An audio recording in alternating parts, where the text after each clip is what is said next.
Hey, Bulls. Hey, welcome back to your girl's channel. Y'all, this man is about to explain how he found out his stepdad was DL. And the story is interesting. It gets a lot more interesting than the stepdad just being DL. So, let's get into it. We listen and we don't judge. When I was 15 years old, I would always be really nosy, and this time was around the time my parents were having a really hard time in their marriage. So my stepdad, he was really vengeful and mean. So at this time we only had one laptop in the whole entire house, and he had control of it. So as a way to get back at my mom, he took the laptop upstairs in the spare room because my parents weren't sleeping in the same bedroom. And so every day I would get off of the bus, and I knew exactly what time my stepdad would come home. So I would get off of the bus, say bye to my friends, and have just enough time to go upstairs to the laptop, turn it on, and check my MySpace. Well, this one day, I ended up not having football practice, so I was so geeked to have a little extra time to be on the MySpace.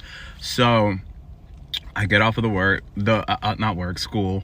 The day is, like normal. I run up there, and I knew that at 5:10, my stepdad was gonna come drive down the hill, because the way our house was set up is I could look down, and that was my little warning. He had to pass his window so that he could get to our garage, but it took him 5 minutes to get to the garage once I saw the car. So this day I'm geeking, I'm on the MySpace, and then next thing you know, out of the side of the computer, a DVD pops out. So I'm like, what is this? What the heck? So after that, I'm like, shoot, what do I do? So the DVD is unmarked. I mean, it had no markings on it. It was just a blank CD. So what do? I push it into the DVD player. What I saw next changed my entire trajectory of my family. So I stopped that. Okay, so the DVD pops out of the side of the laptop. Now in this moment, I'm like, what is this unmarked DVD? And even though I was 15, I still knew that unmarked DVDs never mean good. You know what I'm saying? It never means, oh, this is family pictures or something. Well, like I said, I was nosy, and I pushed the DVD in the laptop. What I saw next. See, I don't even know if I'm allowed to say it on TikTok. Okay, so the DVD little thing pops up, right? The first thing that I see is, I think you could say trans BBC, very BBC. I literally can still see it in my head, and it wasn't just one photo; it was a compilation. I'm like, oh my god, what the heck? Oh my god. And to preface this, my stepfather was not the man that would ever even play like that, because I don't know, this is a very niche thing, but if you guys know, you know, in the late 2000s, there was maybe 2008, 2009, there was a movie called DL, and it's about DL men. And why did we watch that movie multiple times as a family? As a Sunday night, we sitting here and watching this movie. And I say that because the reason why we even moved to Atlanta was very, very peculiar, and it was definitely my stepfather's choice to do that. So at this very moment, I'm looking at all of this, and all these dots are clicking in my head. If anybody know Atlanta is the place to be for DL men. Those men are so DL and infected down there. Y'all gotta be careful, women. Be careful. Atlanta has the highest rate of DL men, and they come with diseases. So be cautious. And all these dots are clicking in my head. And I think to myself, I have to tell my mom. I have to tell my mom. So I knew that my stepfather would soon be leaving the country for work. So what did I do with the DVD? I stole it. Because what was he going to say? Hey, where's my DVD filled with all this corn of TRANS? No. So I stole the tape.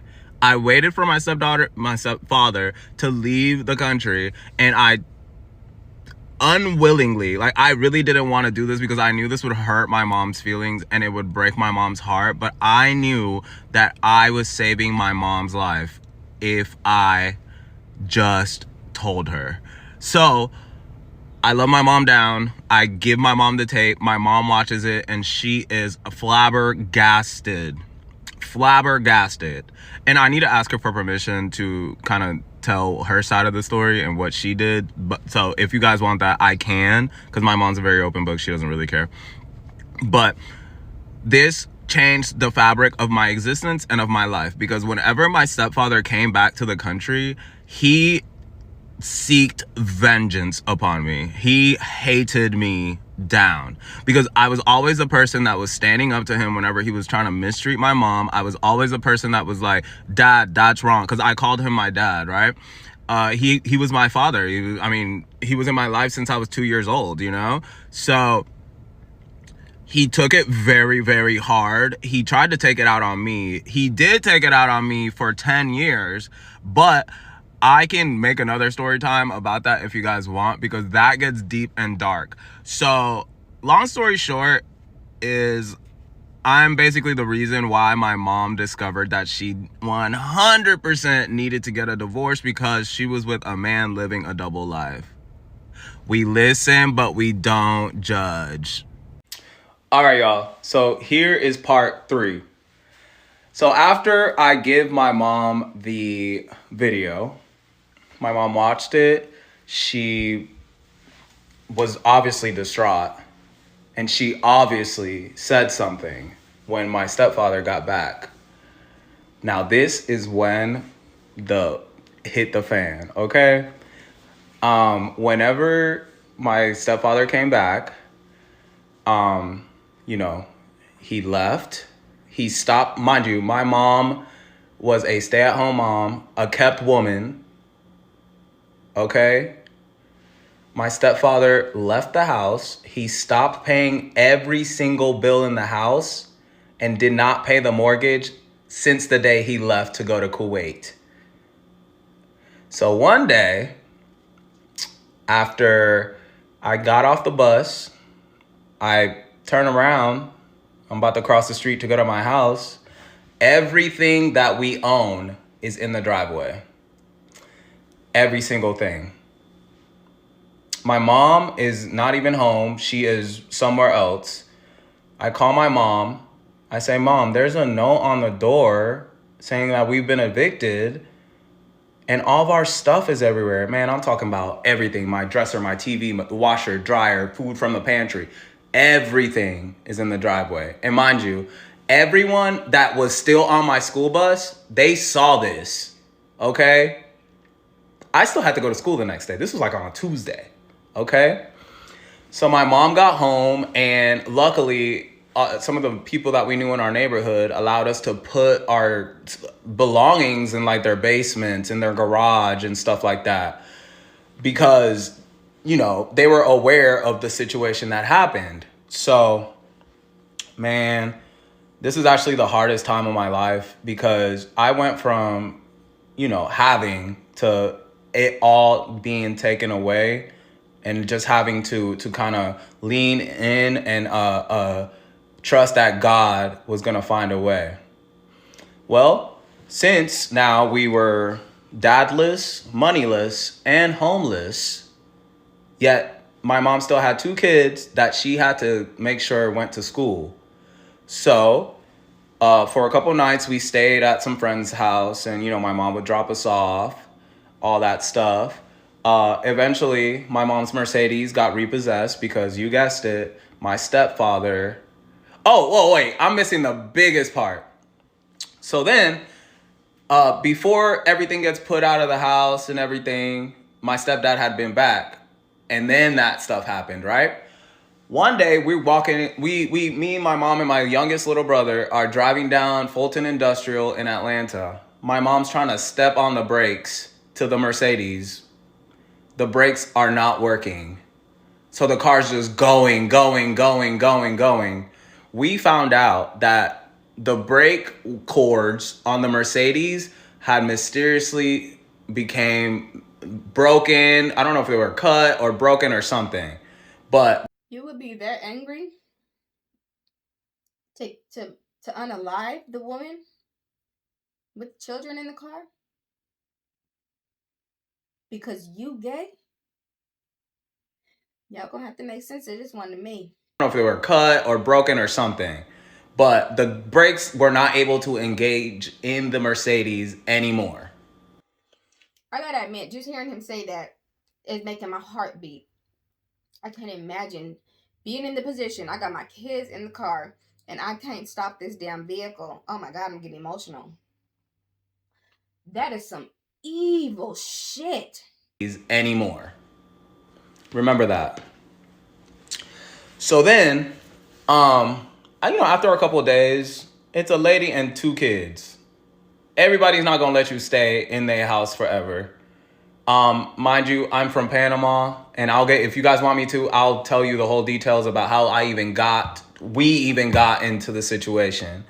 But we don't really have any blood relatives in Georgia. My mom has a few friends, and my mom knows that nobody wants you up in their house with no plans and no money. So my mom eventually goes back to doing hair, finds somebody that is willing to hire her. Eventually my mom gets enough money to be able to, move us to an extended stay hotel. The bad part was, this is why all those women coaches out there tell us to have our own money. Be making your own money on the side. Be doing something. Because if that man wants to up and leave you, you need to be able to still take care of yourself and those children.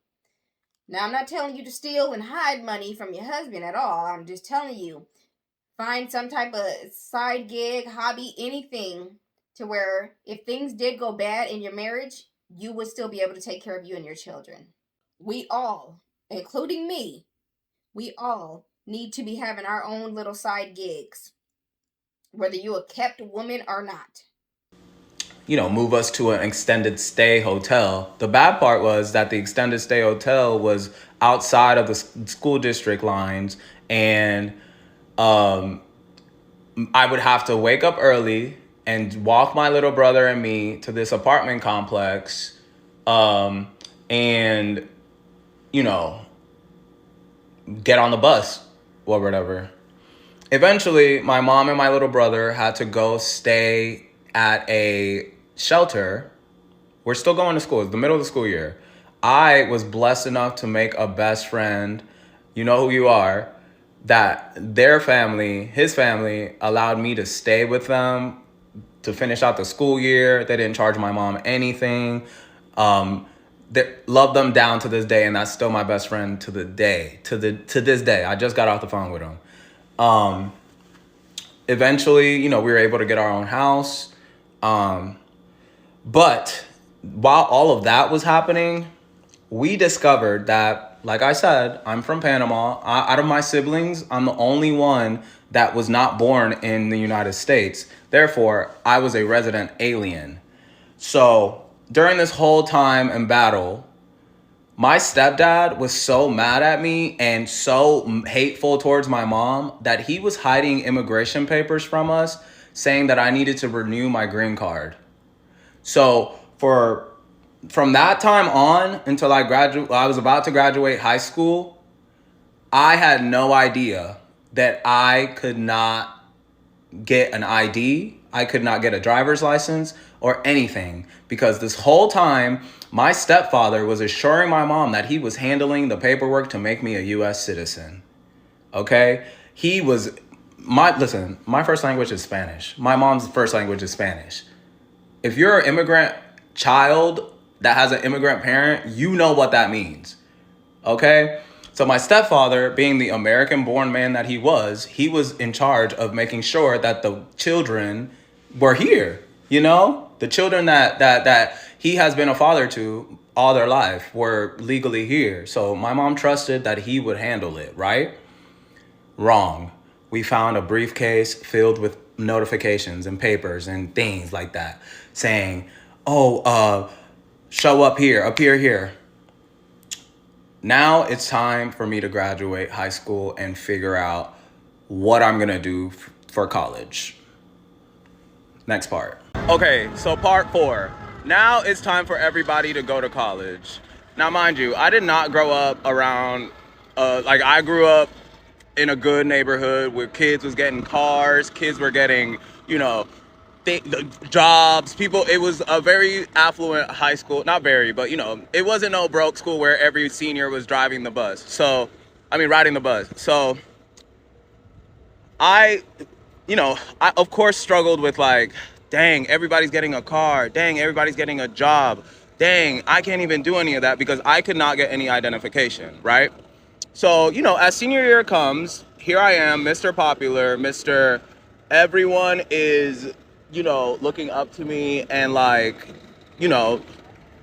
on homecoming court. I'm living a double life because I know that from 9 or whenever school started, from 7 to 3 or whatever, I was living a double life because after school ended, I would have to get on the bus that went to that exact apartment complex, pick up my little brother, and we would walk to the extended stay. So this is really hard, guys, to share. I forgot a lot of stuff, and I know I'm probably mixing timelines up and stuff, but this happened. This is real. So anyways, I'm applying to colleges, I'm going through the motions, but in the back of my mind, I know that I'm not actually going to go to college. So my friends are, setting up meetings and recruiters are coming to the school and, I was a football player and all this stuff. They're asking me yo, what's up? What's up? I didn't have bad grades. I was very smart. So it's just, this part hurts to say because this really broke my heart for real, y'all. Okay, y'all, he didn't really want to speak on it much more after that.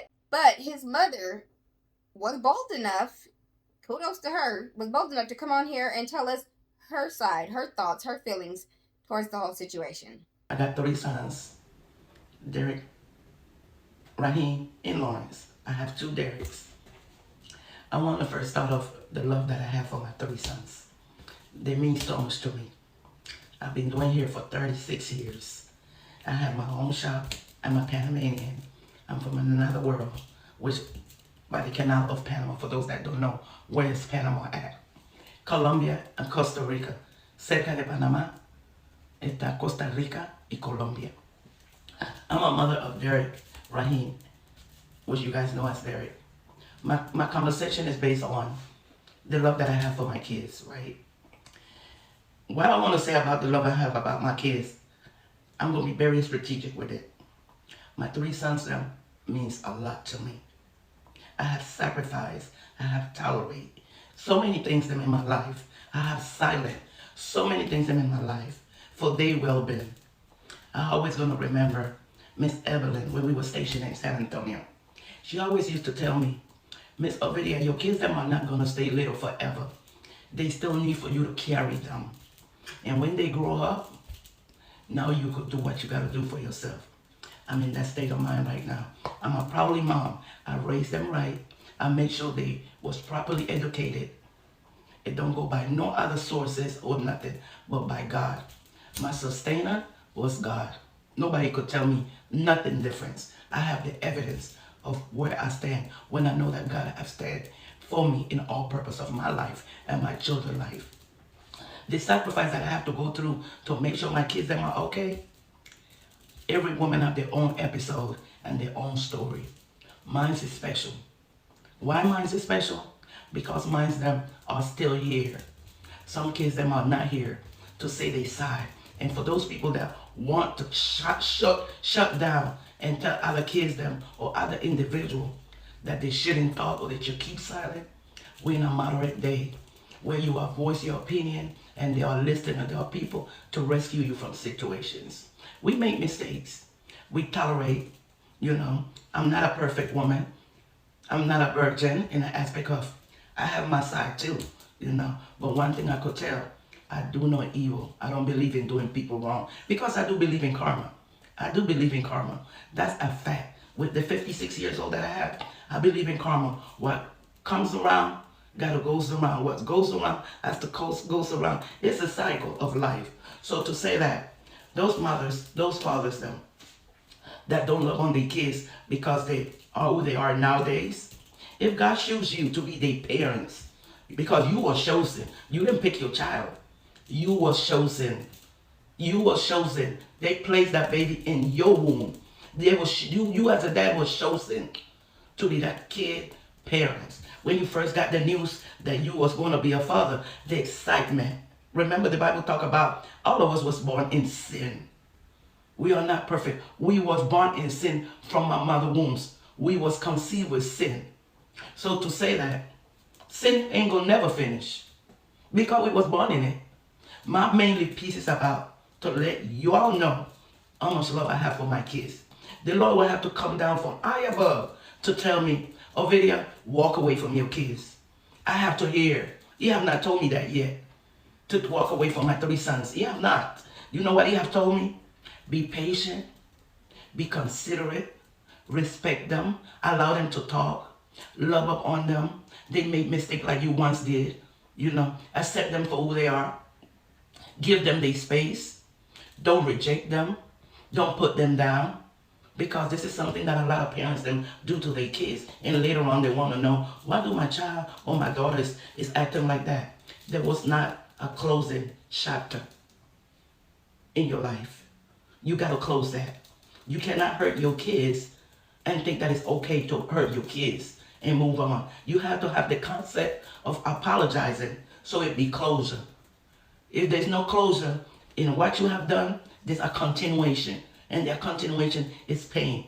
Your kids are going to look at you sideways. I made a lot of mistakes before. Because me as a mother, not to start no conflict. You know, sometimes I don't want to say something, but guess what? Holy Spirit deals with me. And I have to sit them down and tell them I will accept ownership of the things that they have done. But that doesn't mean I'm going to turn my back on them. I'm going to still love them unconditionally. Because I love them unconditionally. Some people used to tell me I'm obsessed with my kids. They're mine. God gave them to me. So I have to protect them. I have to protect them from day one. From the day one they cut this stomach wide open with the 3C section. Me as a mother, I have to protect my kids. You know, a lot of moms are not capable to protect due to traumatic situation in their life because a lot of mothers cannot overcome the traumatic situation in their life. But I thank God that my traumatic season and time, God was the one walking me through it, leading me through it. You understand? And I want you guys to understand that. I want you guys to understand that when you have God in your life, and we don't want to play all godly because people make mistakes. I go to church. I raise them in church. You understand? Nobody is special because your dad this or my mom this or that. All of us are special. All of us are entitled to be loved. All of us are entitled to be respected. All of us are entitled to get our opinion voiced. All of us are entitled for somebody to listen to us. Okay? So when we're talking about our children, pay attention to our children, right? Because this is a different generation we're talking about. You understand? We older people want to say, oh, this generation. What's wrong with this generation? Remember, before this generation, it was our generation. And we was doing things that wasn't acceptable to our parents, right? So it continues, you know. It continues. Well, we just have to have somebody to lead us, right? To lead us one day at a time. Hey, things just don't change in one day. Don't be afraid of change. Hey, day by day we change. Day by day we see something different in our life. Day by day we have different moves. Day by day we see different people coming in. Just know your purpose. Know how to accept people that are coming in your life to make a difference in your life. Understand? Just understand that. Understand that. Things happen in your life.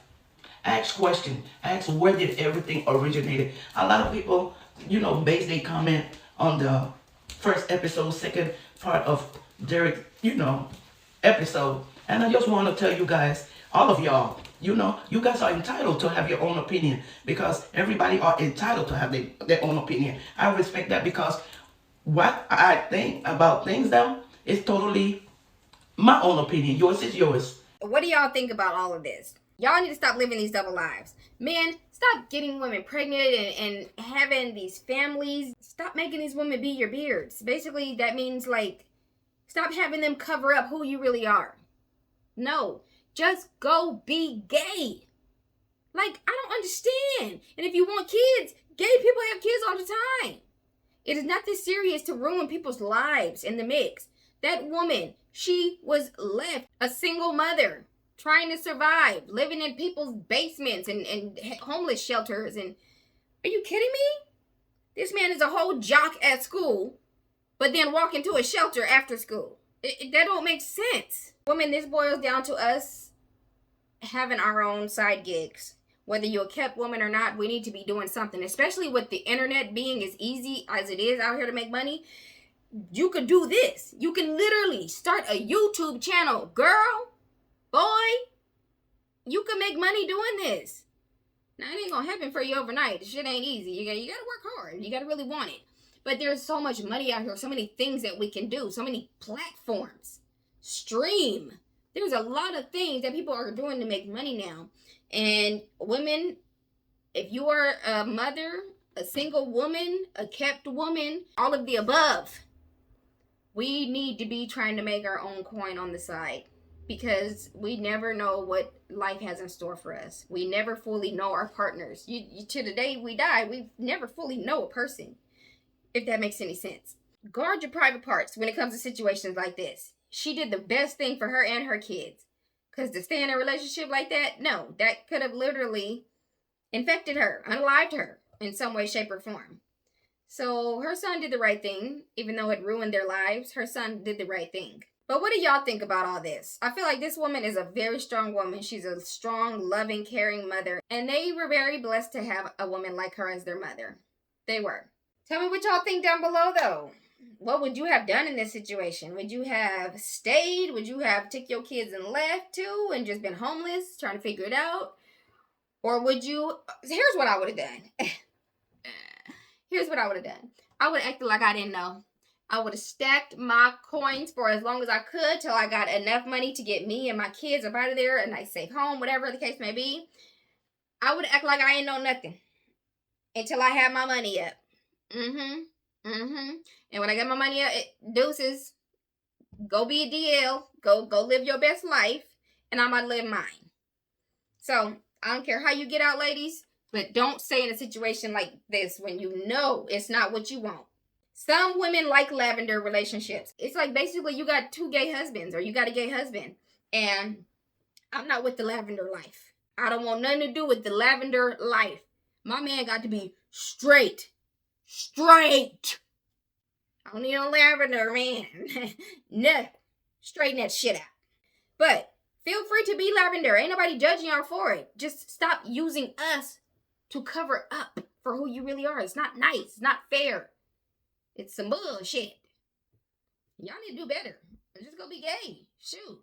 And everybody know what Atlanta is known for. Atlanta is known for STDs. Specifically the ones that are AIDS. Okay? So be careful out here with your lavender relationship having asses. Shit is strange as hell to me. But I'm glad she left that man. Tell me what y'all think and what y'all would have done. Like the video, subscribe. I love you. And I hope to catch you in the next one, boo.